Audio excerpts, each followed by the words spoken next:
Hi there, Dr. Allan Corber here from Royal Canin, and I just thought I'd take a moment to talk to you about the two categories of what we call personalities, really, when it comes to cat behavior. I realize it's a weird word to use since personalities normally talk about humans, but really that's what we talk about when we're talking about either a passive cat or an active cat.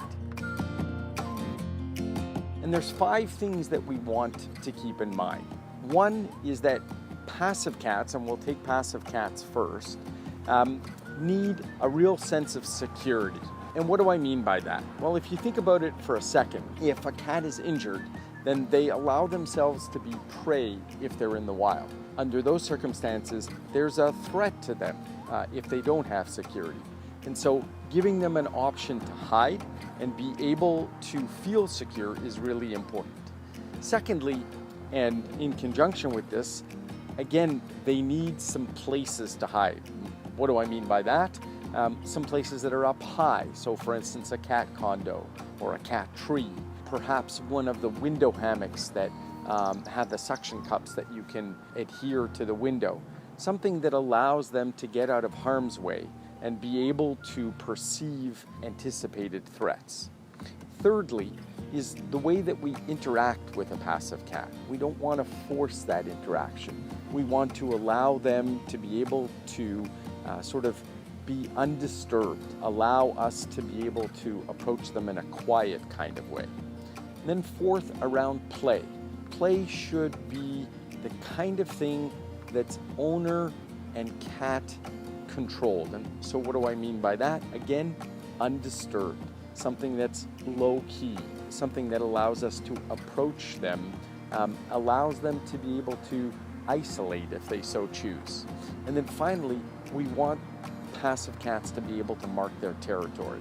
And again, that's, let's say, their cat tree or their cat climber, the cat condo, things that allow them to be more secure in their environment.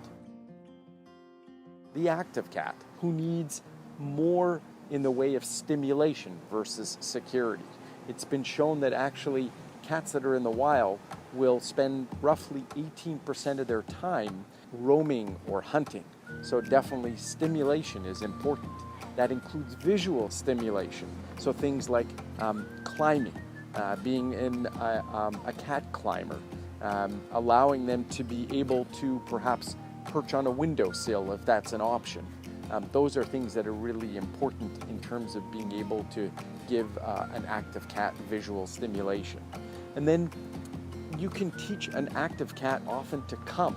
But one thing to keep in mind is that come oftentimes needs to be non-contact. In other words, they approach you because they are responding to the command of come, but at the same time, don't reach.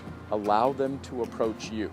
From a play standpoint, things like interactive feeders and perhaps a word about laser pointers. While that's something that people love to use with their cats and lots of cats enjoy it, super important to make sure that we complete that sort of hunting type of process by allowing the cat to have a treat upon completion of the sequence so that they have a sense of sort of satisfaction and meaningfulness from that whole process. So something to really keep in mind. And then lastly, in terms of smells, just like marking is important to the passive cat, things like catnip might be something to consider with more of the active cat.